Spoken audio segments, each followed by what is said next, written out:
La Fundación para la Comunicación Popular presenta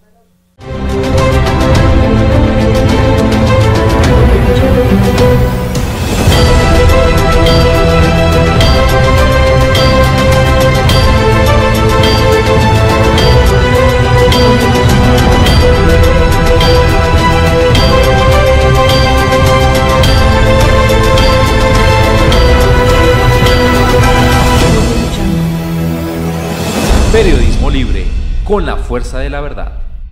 Hola, muy buenas tardes, amables televidentes, amigos de Periodismo Libre. Bienvenidos a nuestra 12ª emisión correspondiente a hoy, sábado 19 de mayo de 2018. Estos son nuestros titulares.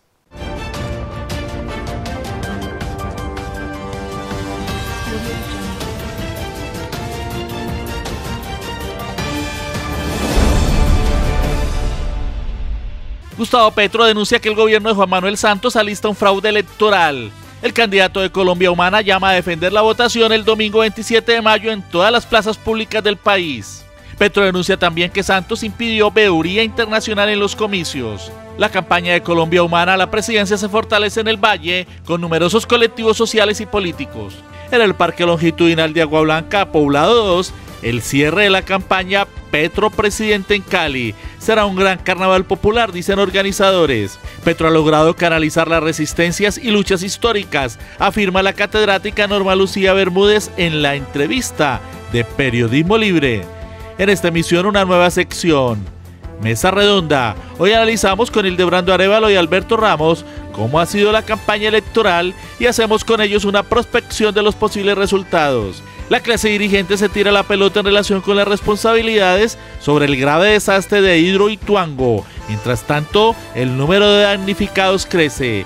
Con Donald Trump ha habido un retroceso en las relaciones entre Cuba y Estados Unidos, sostiene Omar García, segundo jefe de la Embajada de la isla en Colombia. 5 películas respecto del rol del educador desde la ventana indiscreta. En deportes, el Deportivo Cali comenzó bien el playoff de la Liga de Fútbol. Y en las redes, seguimos creciendo. Periodismo Libre, la fuerza de la verdad.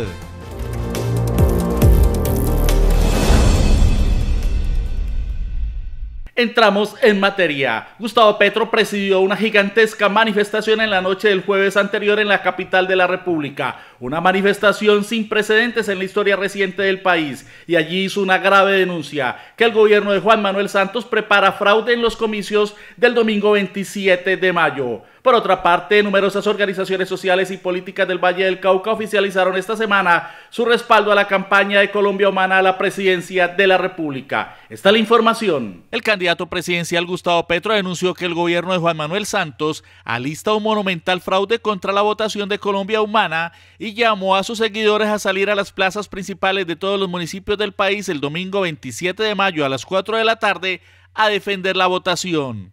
En la multitudinaria manifestación que presidió en la Plaza de Bolívar de Bogotá, Petro denunció también que el gobierno contrató empresas fantasmas para la escogencia de jurados y negó la veeduría internacional.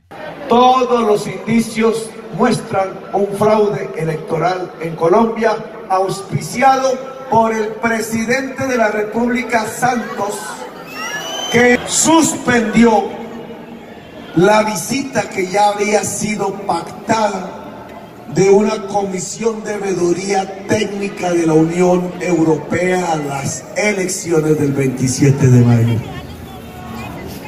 Significa eso que estamos en peligro y tomamos 2 decisiones. Una, todo depende de los testigos electorales en cada mesa. Convoco a la ciudadanía colombiana a inscribirse como testigos. Y 2, a partir de las 4 de la tarde del día domingo 27 de mayo, queda convocado todo el pueblo de la Colombia Humana a todas las plazas públicas de todos los municipios de Colombia, porque no vamos a permitir un fraude electoral. Por otra parte, múltiples organizaciones sociales y políticas de Cali y del Valle del Cauca oficializaron esta semana su respaldo a la candidatura presidencial de Petro. En acto cumplido en el centro de la ciudad estuvieron presentes voceros de diversos sectores liberales, de la Alianza Verde y del Polo Democrático, así como representantes de la Unión Patriótica, del Partido del Trabajo de Colombia, del Partido Comunista, de Podemos Cali, Red Solidaria, la CTC, Vamos por los Derechos, la Asociación de Profesionales del Valle, Jóvenes con Petro, Avalancha Petrista, Vendedores Informales y otras organizaciones. La dirigente universitaria Alejandra Ramírez leyó el documento de adhesión. Al reconocer las propuestas y soluciones presentadas por Gustavo Petro y su movimiento, hemos decidido sumarnos a esta convocatoria plural, interpartidista y social para hacer realidad la transformación social y política en Colombia. En el acto de adhesión de líderes sociales y políticos le preguntamos a Fernández Lozano sobre las amenazas de fraude denunciadas por la campaña. Ese es uno de los fantasmas que nos rodea y con muchos argumentos, pues sabemos lo que pasó el 11 de marzo, sabemos el movimiento con los jurados donde nos querían o han hecho el ejercicio de aislar a los docentes. La denuncia hecha ayer a nivel nacional de cómo se favorecían candidatos a Cámara, Senado simplemente por una gran tajada de dinero. Entonces eso es preocupante. María del Carmen Londoño nos explicó la participación de vastos sectores del Polo Democrático en la campaña de Petro. Gustavo Petro representa los idearios del Polo Democrático. Desafortunadamente en nuestro partido a nivel del Comité Ejecutivo tomó una mala decisión, no miró a fondo quién es Fajardo y por eso los líderes, las bases, hemos tomado la decisión de desobedecer a nuestro partido en este sentido y votar por Gustavo Petro. Daniela Largo de Avalancha Petrista nos habló del entusiasmo juvenil por el candidato de Colombia Humana. Porque hemos despertado, porque hemos estudiado nuestro país y estamos cansados de tanta corrupción, de tanta injusticia, de tanta desigualdad social y con la única persona que realmente nos sentimos identificados en este momento es con el candidato Gustavo Petro. Con Álvaro Jurado de Revolución Pacífica del Partido Liberal abordamos la importancia de la jornada del 27 de mayo. Se está jugando aquí el proceso de polarización que se ha vivido históricamente y que ahora se determinará. Si es la ultraderecha que ha venido abusando de todo su extravagante poder, o si se llegan a unas transformaciones, y esas transformaciones, por supuesto, de orden social, están encarnadas básicamente y únicamente en la figura de Gustavo Petro. Todos estos liderazgos anunciaron que se harán sentir el 27 de mayo en las urnas y en la vigilancia de la votación para que la nueva esperanza del pueblo no sea asaltada.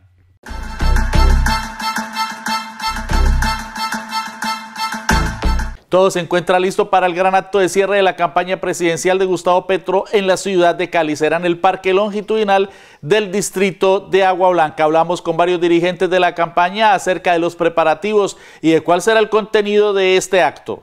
El Parque Longitudinal del distrito de Agua Blanca será el escenario del acto de cierre nacional de la campaña presidencial de Gustavo Petro en Cali este sábado 19 de mayo. La jornada se iniciará a la 1 de la tarde e irá hasta entrada de la noche. Alberto Jairo Palomino, dirigente de la Unión Patriótica, nos informa sobre cómo será este acto de masas. Lo fundamental es convocar a todos los caleños y vallecaucanos a que se hagan presentes en el Parque Longitudinal del distrito de Agua Blanca, el lugar que ha sido escogido para el cierre por lo simbólico que representa el distrito de Agua Blanca para las luchas sociales y populares de la ciudad de Cali, exactamente en la dirección de la calle 72W con la transversal 28D, cerca a la estación Amanecer.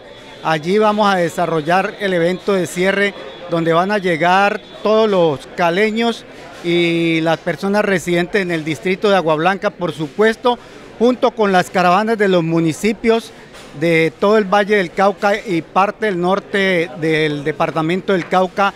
El certamen contará con la actuación de agrupaciones artísticas, lo mismo que con la presencia de las barras del América y del Deportivo Cali, hermanadas en apoyo a Petro. La participación de las mujeres también será muy relevante, así nos lo cuenta Consuelo Malatesta. Ellas están preparando todo un carnaval. Queremos hacer un carnaval que el cierre de la campaña sea un carnaval donde lleguen manifestaciones y movilizaciones de toda la ciudad, confluyan allí en el carnaval en el oriente, que empezará desde la 1 de la tarde. Tendremos en tarima los mejores y las mejores artistas del distrito de Agua Blanca, cantándole a la Colombia humana. La líder social Norma Lucía Bermúdez nos dijo que será una fiesta de la diversidad. Este sábado 19 vamos a estar esta diversidad de pueblo que cree en el cambio, que cree en lo nuevo, que cree en devolverle la dignidad a la política, que cree en construir justicia social, inclusión. Las mujeres vamos a estar haciendo un enorme tejido.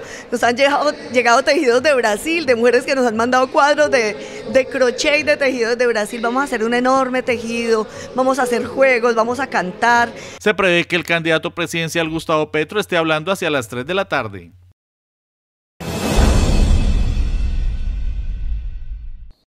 Las mujeres han tenido una importante presencia en la campaña de Gustavo Petro a la jefatura del Estado. Hablamos con Norma Lucía Bermúdez, catedrática universitaria y líder social. Ella nos dijo que Petro ha sabido canalizar las luchas históricas y las resistencias del pueblo. Pero yo creo que ha sido una participación fantástica, tanto en número como en calidad, porque las mujeres, además inspiradas porque tenemos la mejor fórmula vicepresidencial, la llegada de Ángela María Robledo a la campaña aporta tanto saber, aporta tanta energía, aporta tanta posibilidad de ver un país tejido, tejiéndose, superando tantos problemas atávicos del machismo, tanto ocultamiento del aporte de las mujeres, que nos tiene realmente muy entusiasmadas. Sí. Ustedes le están aportando entusiasmo, le están aportando energía, vitalidad, pero también le están aportando conceptos, las reivindicaciones propias del sector femenino. ¿Cómo se está desarrollando eso? Bueno, hay un primer lugar y es que las mujeres aportamos mucho toda esta dimensión simbólica del cambio.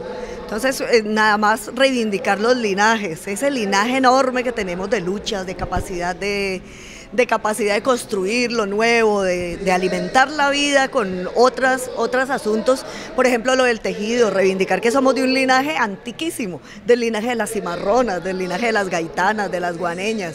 Las mujeres toda la vida hemos estado construyendo historia. Esa dimensión simbólica ha sido muy importante, pero además puntos claves, y es, no hay posibilidad de una sociedad que avance hacia cosas distintas si las violencias contra las mujeres están presentes. También se nota una sensibilidad especial de Gustavo Petro en relación con las mujeres, con el sector femenino. Mira, yo creo que ha sido muy importante cómo Petro cada vez ha ido convocándonos desde el lenguaje, desde sus propuestas clarísimas, cómo son ciudades que han sido construidas para el capital y no para la vida de las mujeres, el transporte masivo, la posibilidad de los empleos, que nosotras siendo contratistas tenemos ese gran desgaste y esa gran imposibilidad de gozarnos la vida, una política del amor que también es una política erótica, una política que nos convoca desde el goce, desde la música, desde la posibilidad del abrazo, del juntarnos, del reunirnos en estas masivas reuniones en las plazas. Yo creo que todo eso ha sido súper convocador de las mujeres. Estamos en la primavera colombiana, la Colombia humana es la primavera. También vemos mucha participación de la juventud. La Colombia humana ya ganó. Ya este país no va a ser el mismo. Somos generaciones que vinimos de esa guerra partidista, del Frente Nacional, y fuimos perdiendo el amor por la política porque no pasaba nada, siempre se lo repartían entre las élites. Así que esta juventud que por primera vez ve que es posible que ellos decidan, que ellos construyan el destino del país, ya este país no va a ser nunca igual, porque la juventud hoy es otra juventud. Ya eso es un triunfo de la Colombia humana y de Gustavo Petro, enamorarnos de otra vez de lo que es la política. ¿Pudiéramos decir, Norma, que Petro ha establecido una ruptura histórica? Yo creo que Petro ha logrado canalizar toda esa cantidad de resistencias que en la historia hemos dado, todas estas luchas bellísimas y perdidas que hemos tenido, las derrotas históricas también nos han hecho más sabias y más sabios, y él utiliza una metáfora muy bella cuando dice que este pueblo de Israel que iba huyéndole al faraón le tocó partir las aguas para pasar a un mundo nuevo. Ese es este momento, estamos partiendo las aguas de la historia de Colombia, estamos pensándonos que llevamos 200 años de república sin democracia, y esta es la partida de aguas, esta es la posibilidad de construir la democracia. Vamos a un corte de mensajes y volvemos.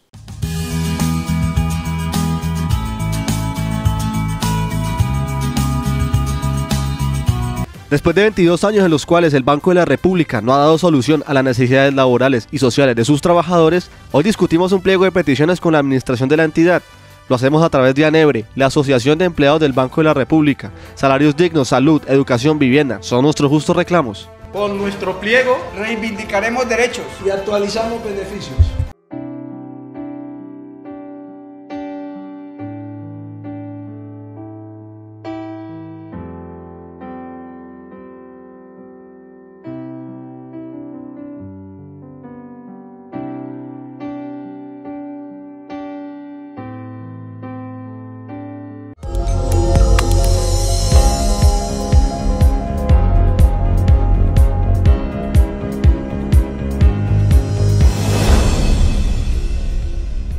Hoy tenemos una nueva sección en Periodismo Libre, la Mesa Redonda. Y para inaugurarla hemos decidido dedicarla a las próximas elecciones presidenciales, que van a ser dentro de una semana, el 27 de mayo, para analizar todo el desarrollo de este debate electoral que ha sido tan intenso, tan polémico y tan lleno de controversias.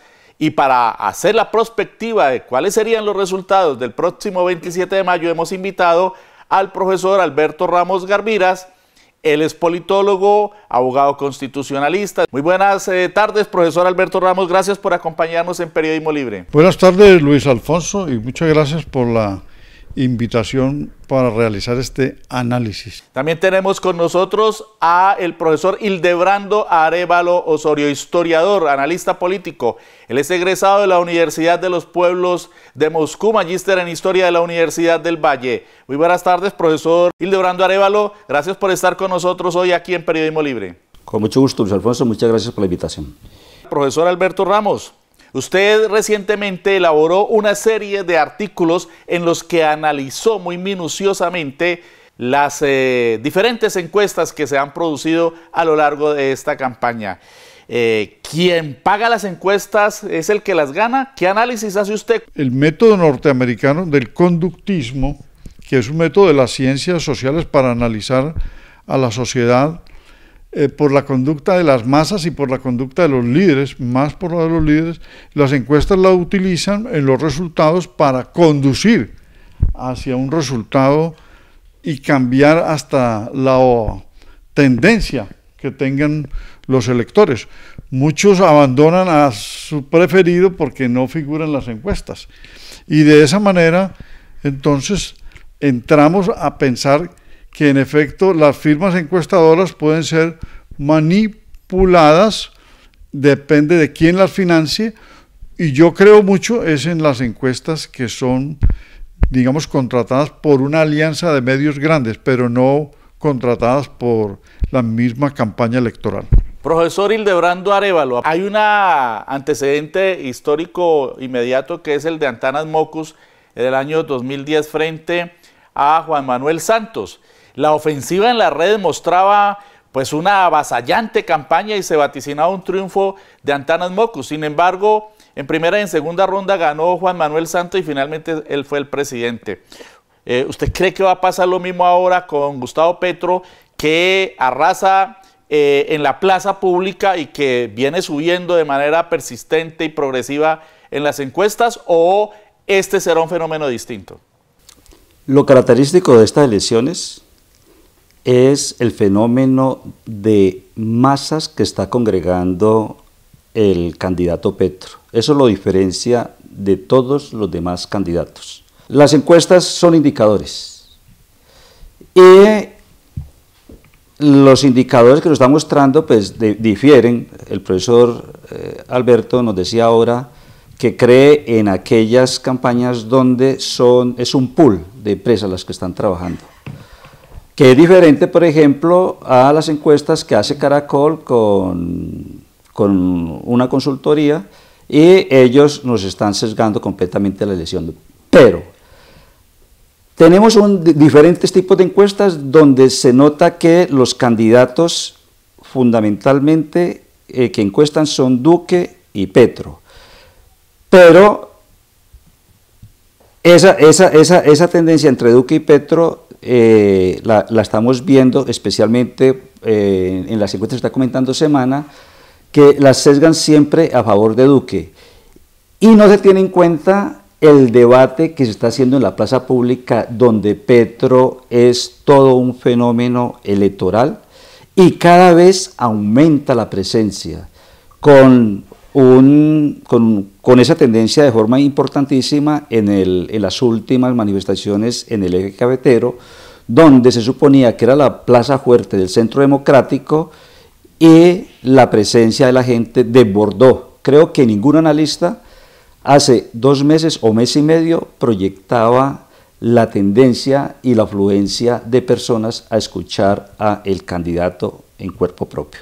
Profesor Alberto Ramos, grosso modo, ¿cómo analizaría usted los contenidos de los programas de los candidatos presidenciales? Se ha dicho que Gustavo Petro les ha trazado el camino a los demás con sus propuestas impactantes, innovadoras y sobre todo con la confrontación que ha hecho de los graves problemas del país, incluso del régimen y del sistema. ¿Usted qué opina? La propuesta de educación gratuita universitaria pues es muy atractiva y la juventud está llamada a acompañarlo, y se está viendo en efecto en las plazas públicas y en las redes sociales se siente ese acompañamiento.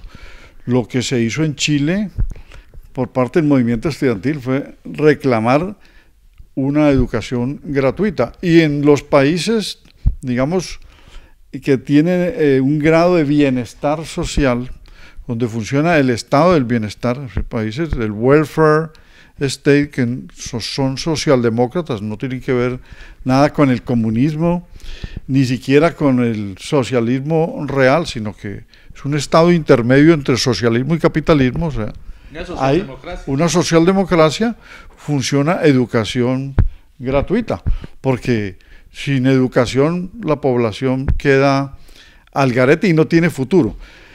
La otra propuesta que llama la atención de Petro es la ambiental, que maneja el discurso ambiental con la sustitución de combustibles fósiles por energías alternativas, y combate lo que es la tendencia a que sea todo sobre el petróleo, sin ir a acabar lógicamente con la producción petrolera. Sencillamente es un seguimiento a las cumbres mundiales de la ONU, donde recomienda el panel de científicos cada vez utilizar menos gas, carbón y petróleo. Entonces, como Colombia es un país que tiene petróleo suficientemente, no tanto como Venezuela, pero sí lo tiene, Gustavo Petro está haciendo énfasis en la necesidad de buscar la energía solar y otras energías, que son pues la energía eólica, los biocombustibles, para que todo no descanse en la explotación y exportación del petróleo, y esto va lógicamente a aliviar el cambio climático, porque es una política de adecuación al cambio climático. Se considera, profesor Hildebrando Arévalo, que nunca antes en la historia del país la izquierda había estado tan cerca del poder político. En ese sentido hay una enorme expectativa, y aunque la izquierda, como ha ocurrido también históricamente, en esta oportunidad tampoco está totalmente unida, pues hay una gran percepción en el sentido de que se puede llegar, de que es factible llegar al poder político expresado en la presidencia de la República. ¿Cómo evalúa usted, profesor, usted que es historiador, el momento histórico? En las 2 últimas décadas, en Colombia, a diferencia de los vecinos latinoamericanos, aparentemente no pasaba nada electoralmente. Sin embargo, con esa corriente que se inició a fines de los 90, comienza en toda América Latina una ola de votaciones a favor de proyectos diferentes a los proyectos tradicionales. Entre ellos, los proyectos de la izquierda, pero de una izquierda nueva, no la izquierda tradicional, no la izquierda de los partidos tradicionales vinculados con el socialismo real, sino que una izquierda que plantea un discurso nacionalista, no de confrontación abierta con los proyectos capitalistas, con expropiación, sino que es una izquierda que hace énfasis fundamentalmente en la distribución de la riqueza social, en la nacionalización y mejor utilización de los recursos nacionales, en ponerle límites a las empresas transnacionales sin expropiarlas ni expulsarlas del país, y esa onda se va recorriendo por toda América Latina y se acentúa especialmente en estos últimos años, en los últimos 5 o 4 años.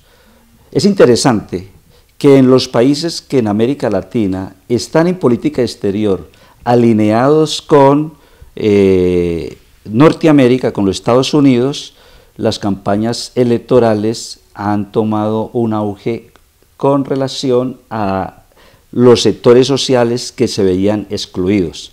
El caso de las recientes elecciones en Chile, la nueva fuerza que irrumpe es una fuerza que rompió todas las expectativas de participación. En este momento estamos en campaña en México y en Colombia. Y en Venezuela.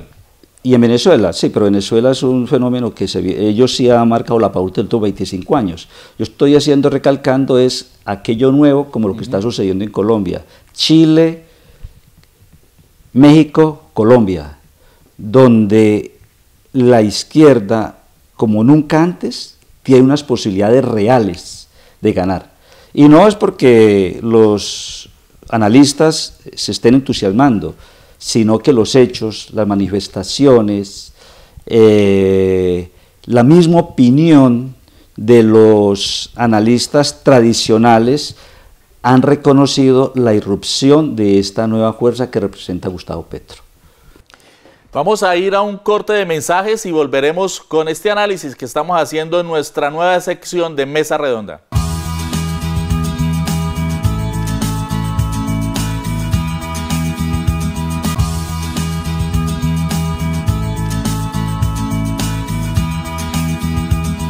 Después de 22 años en los cuales el Banco de la República no ha dado solución a las necesidades laborales y sociales de sus trabajadores, hoy discutimos un pliego de peticiones con la administración de la entidad. Lo hacemos a través de ANEBRE, la Asociación de Empleados del Banco de la República. Salarios dignos, salud, educación, vivienda, son nuestros justos reclamos. Con nuestro pliego reivindicaremos derechos y actualizamos beneficios.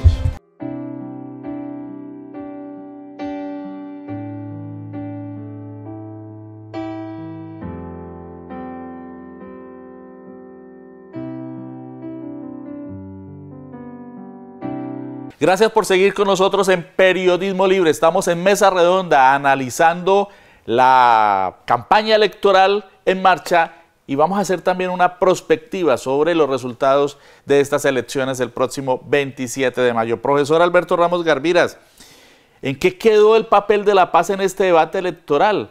¿Ha sido centro o no de él?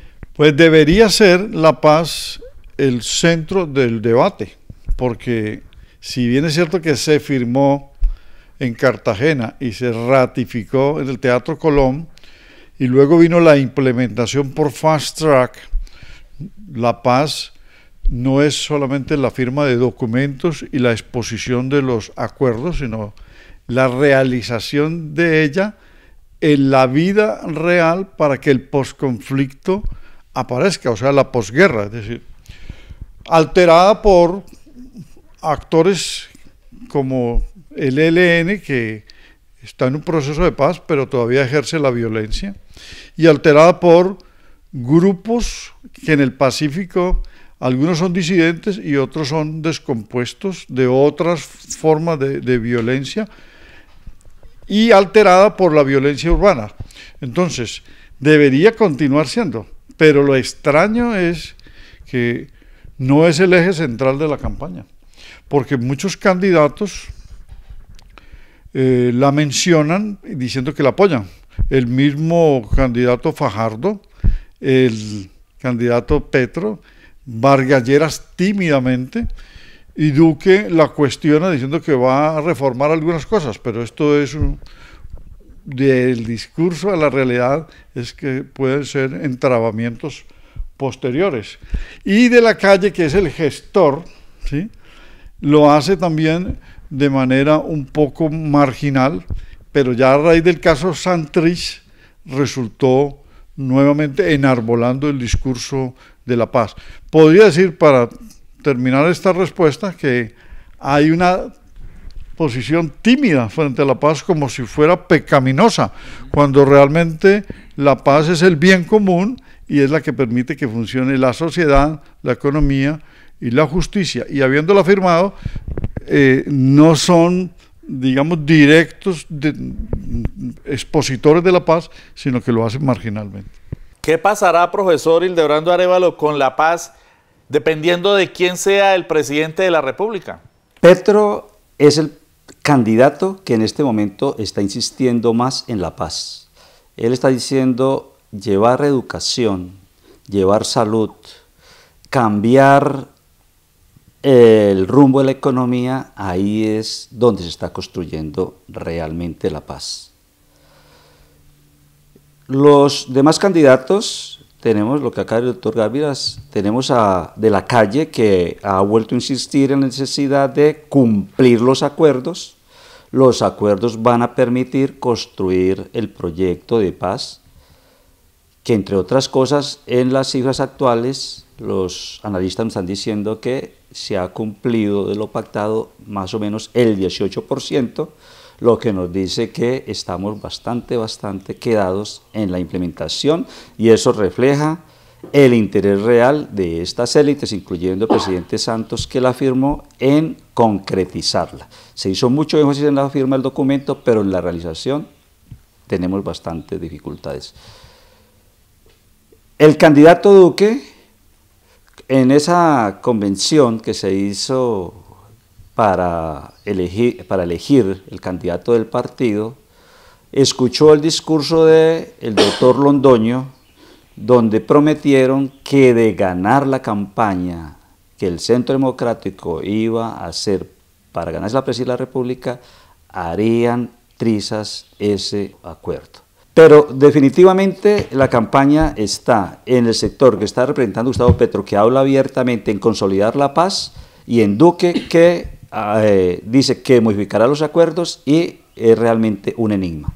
Muy bien, vamos entrando en conclusiones en esta primera mesa redonda de Periodismo Libre. Profesor Alberto Ramos, ¿cuál es la perspectiva y la prospectiva? O sea, desde la realidad, desde todo lo que usted ha venido analizando con muchos argumentos y con muchos datos, ¿qué podría pasar el próximo domingo? Bueno, el próximo domingo pues va a ocurrir lo que casi todos estamos previendo de acuerdo a las encuestas, aunque dudemos de las encuestas. Es decir, que van a pasar dos figuras a la segunda vuelta, el candidato Duque y el candidato Petro. Y el sistema de dos vueltas, que es heredado del modelo francés de dos vueltas en la Quinta República, implica por su misma naturaleza institucional una repolarización.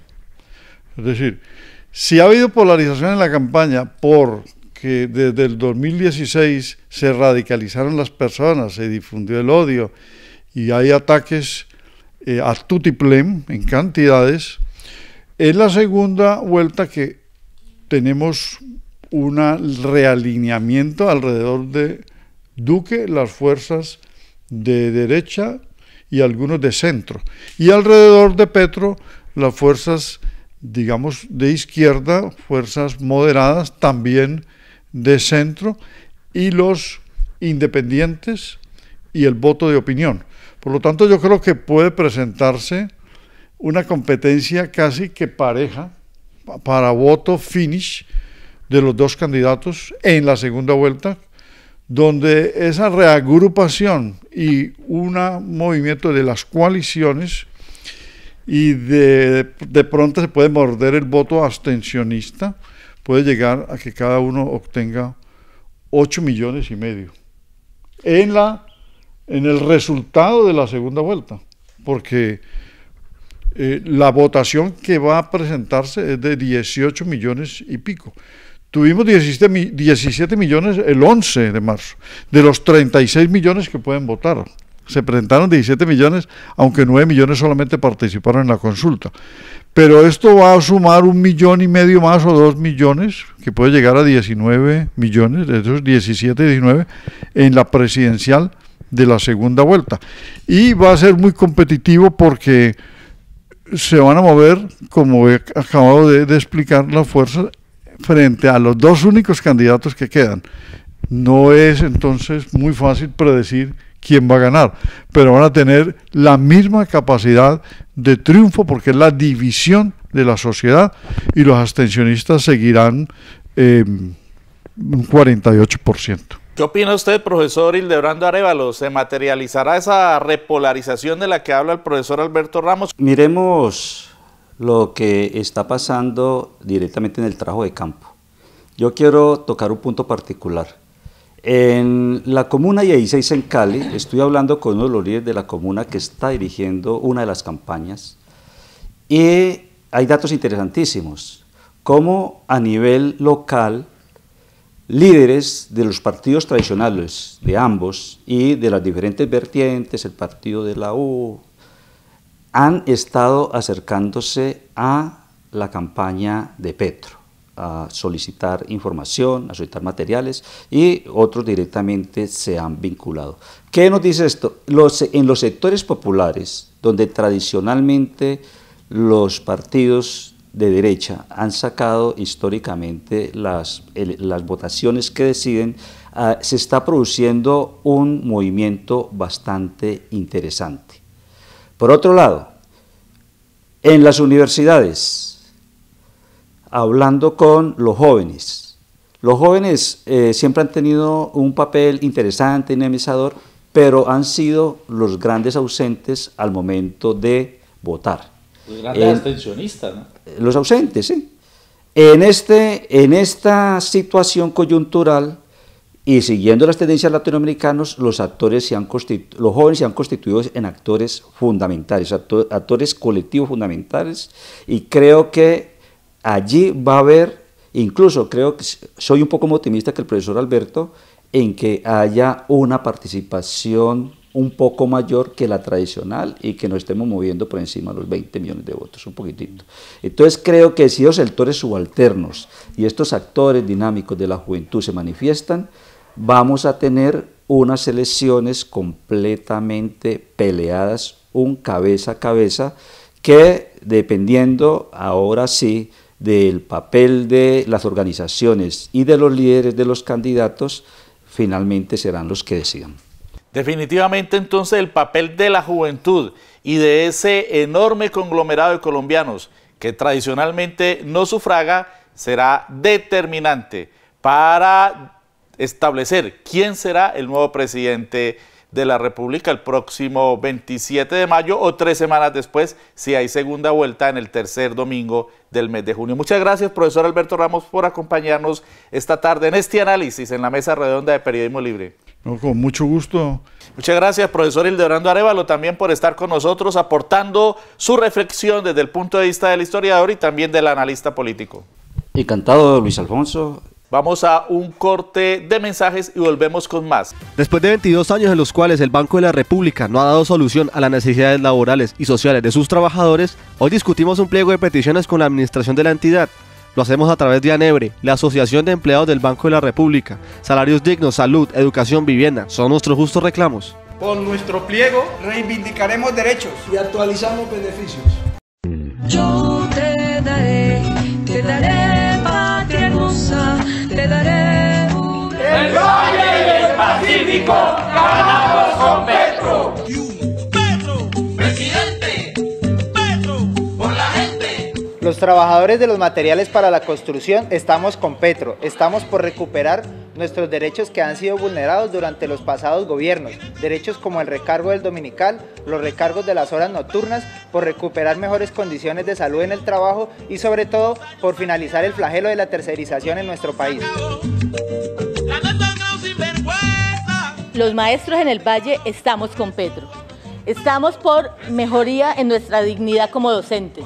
Estamos por mayor inversión en educación, estamos por estatuto único y porque definitivamente la educación es el pilar de nuestro país. Pero el pueblo despertó.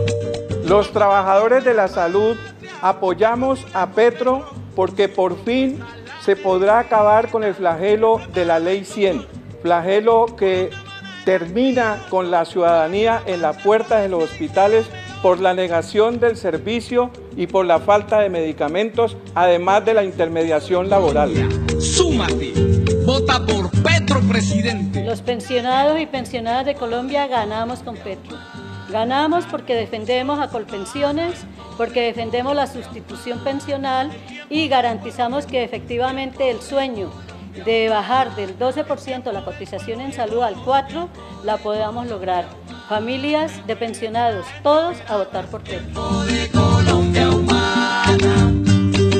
Los trabajadores y la comunidad en general ganamos con Petro. Ganamos porque vamos a defender el proceso de paz, porque vamos a defender los recursos naturales, porque vamos a entregarle la soberanía alimentaria al pueblo colombiano. Con Petro, porque la conciencia es la paz. Petro. Por todo lo anterior, la Unión Patriótica y el Partido Comunista Colombiano estamos invitando al pueblo colombiano y específicamente a los bayunos para que acompañemos en estas elecciones de mayo a Gustavo Petro para la presidencia de la República, por la paz, por el cumplimiento de los acuerdos de La Habana, por la solución de los problemas básicos que afectan al conjunto de la población colombiana. El Valle y el Pacífico ganamos con Petro. Vota consciente por una nueva Colombia. Petro presidente.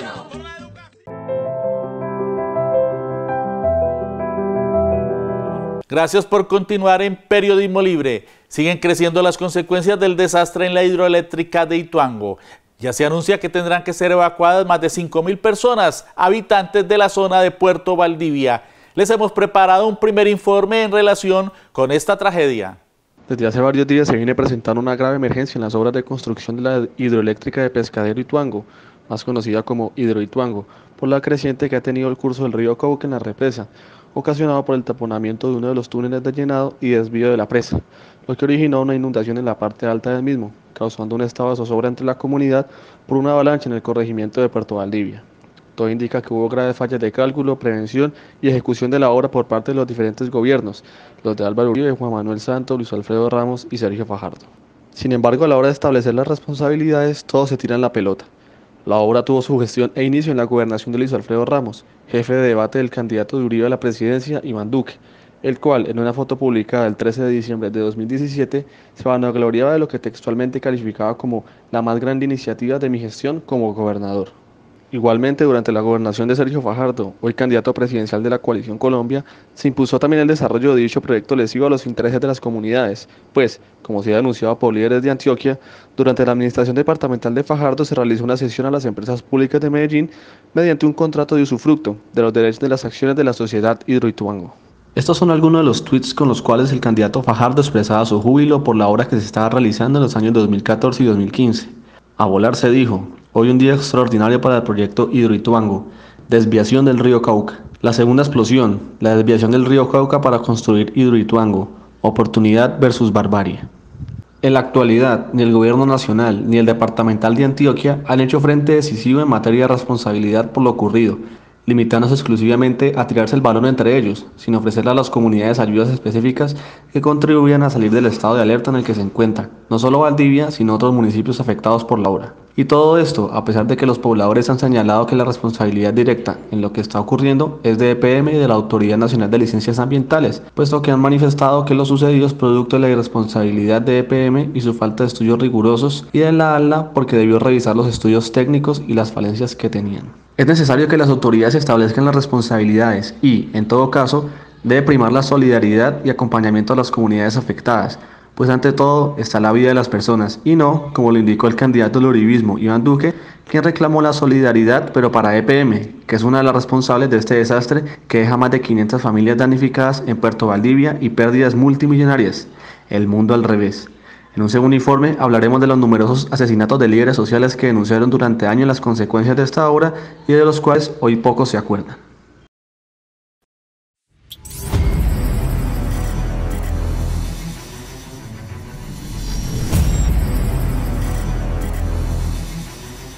Las relaciones entre Cuba y Estados Unidos han sufrido un retroceso debido a las políticas reaccionarias de Donald Trump. Así nos lo dijo el segundo jefe de la Embajada de Cuba en Colombia, Omar García. Les presentamos la primera parte de la entrevista con el diplomático. El papel de Cuba en la geopolítica latinoamericana ha sido el que siempre ha tenido Cuba históricamente. En primer lugar, estrechar los lazos de amistad, buscar la integración entre los pueblos, preservar la paz en la región. Ese ha sido siempre el papel de Cuba en América Latina, desde las luchas de independencia hasta el triunfo de la revolución y hasta la actualidad. Una lucha perenne como esperaba, como pedían y como lucharon nuestros próceres por la integración de nuestros pueblos, y en este momento haciendo un esfuerzo denodado por garantizar los avances que se han hecho en la integración y por preservar y fortalecer la paz en la región. Y se inicia ahora un nuevo proceso de colaboración con Colombia, que es facilitar a La Habana como epicentro para los diálogos con otra organización guerrillera como es el Ejército de Liberación Nacional. Precisamente la búsqueda de la paz ha sido un objetivo nuestro, y en ese sentido las partes han solicitado al gobierno cubano que sea, además de garante, sede de este ciclo de conversaciones, y nosotros por supuesto somos coherentes con lo que te explicaba anteriormente, y hemos accedido como accedimos cuando la FARC y el gobierno nos propusieron o nos solicitaron formalmente que fuéramos sede y garante de sus conversaciones. Por otra parte, ¿cómo recibió el pueblo cubano al presidente Miguel Díaz-Canel? El tránsito de las nuevas generaciones a los cargos de mayor nivel en la revolución ha sido permanente y paulatino. Por tanto, esto es una elección que no generó absolutamente ningún tipo de inestabilidad ni de incomprensión, al contrario. Díaz-Canel es un líder político reconocido por el pueblo cubano, porque ha transitado por todos los niveles de dirección, desde que era estudiante graduado, fue dirigente de la Juventud Comunista, fue dirigente del partido en la base, dirigió 2 provincias en el país, fue ministro de Educación Superior, por lo que tuvo un permanente contacto con los jóvenes cubanos, con los jóvenes estudiantes universitarios, fue vicepresidente del Consejo de Ministros, fue miembro del Buró Político por mucho tiempo, es miembro del Buró Político desde hace mucho tiempo, y por supuesto, bueno, el Parlamento y todo el pueblo representado en él lo eligió como presidente, y ha sido una elección, digamos, tranquila, como se esperaba que fuera. Pero persiste la actitud injerencista de Estados Unidos, ahora recrudecida con la política de extrema derecha de Trump. Sí, efectivamente, con la administración de Donald Trump ha habido un retroceso en las relaciones bilaterales entre los dos países, y efectivamente todo lo que se avanzó con la administración Obama ha ido, digamos, que retrocediendo con la administración Trump. Diversas medidas que se fueron tomando con la presidencia de Obama en una negociación respetuosa, podemos calificarla sin duda. Todo eso ha venido retrocediendo lamentablemente con el presidente Trump. La decisión nuestra es tratar de mantener lo que se logró, buscar una relación normal, digamos, civilizada con el gobierno de Estados Unidos, pero sin la más mínima sombra a la soberanía del país, sin la más mínima injerencia en los asuntos internos de nuestro país. Vamos a un nuevo corte de mensajes y regresamos. Periodismo libre yo creo que es una maravilla porque nos da voz a estos sectores que hemos estado toda la vida construyendo otras maneras de ver y de hacer en las ciudades, en este suroccidente. Así que gracias a Periodismo Libre, y que la audiencia crezca, que siga creciendo.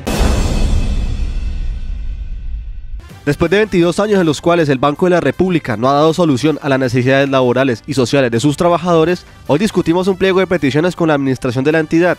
Lo hacemos a través de ANEBRE, la Asociación de Empleados del Banco de la República. Salarios dignos, salud, educación, vivienda, son nuestros justos reclamos. Con nuestro pliego reivindicaremos derechos y actualizamos beneficios.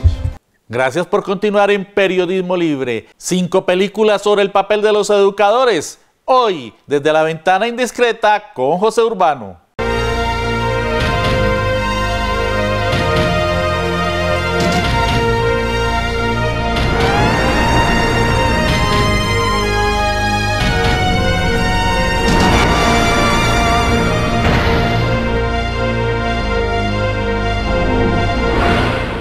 Por estos días, los docentes se encuentran en el centro del debate en plena campaña electoral en Colombia. Y justo estamos en la semana del Día del Maestro. Es por ello que hemos elegido las 5 películas donde el maestro es la clave. En primer lugar, El milagro de Anna Sullivan, dirigida por otro gran maestro del cine que es Arthur Penn.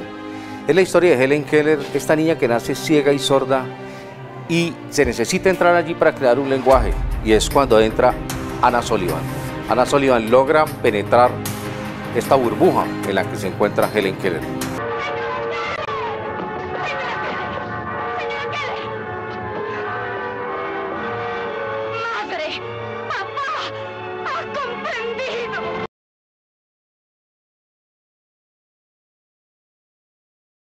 En segundo lugar, Los 400 golpes. Lo interesante de 400 golpes es que está contada desde el punto de vista del alumno díscolo, el alumno que no logró encajar en el sistema escolar. Pero además 400 golpes se convirtió en el primer caso en la historia del cine de un niño díscolo que es salvado por el cine. Finalmente se convirtió en François Truffaut, uno de los mejores directores del siglo XX. Enfin, dans la mesure où on travaille tous les deux, vous savez ce que c'est. Oui, je suis père de famille, moi. En tercer lugar, El estudiante de primer grado. Es la historia de Kimani, un héroe nacional en Kenia que a sus 84 años era analfabeto y a sus 84 años ingresa a estudiar primer grado de primaria, con niños de 6 años. Kimani se convirtió, porque es inspirado en un caso de la vida real, se convirtió en un personaje célebre en Kenia porque había luchado además contra el Imperio Británico en el año 53 y luego le contó su historia al mundo. We must not forget, but we must be better. En cuarto lugar, encontramos Lección de Honor, también se llama El Club del Emperador. Es una película sobre la ética del profesor de historia que enseña el Imperio Romano y juega con sus alumnos a lo que se llamaba la Olimpiada del Saber. Pero en el centro está la trampa, ¿no? Y en el centro está la manera como se puede pasar a cualquier costo. 25 años después se reencuentran los estudiantes y van a probar la ética ya no como estudiantes, sino como profesionales.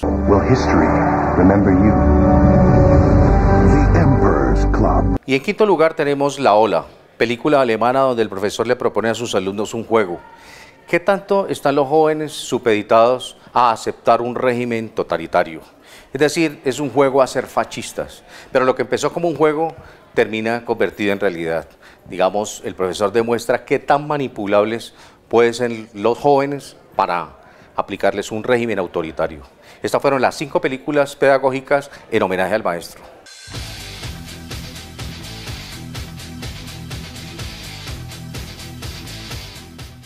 Con un importante triunfo comenzó el Deportivo Cali el playoff de la Liga de Fútbol Colombiano.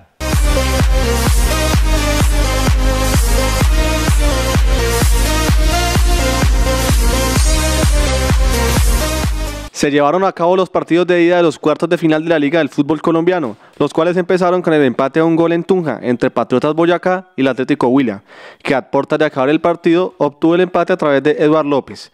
La vuelta será hoy a las 8 p.m. en la ciudad de Neiva. Siguió en la jornada el partido entre el Deportivo Cali y el Atlético Nacional en el estadio de Palma Seca.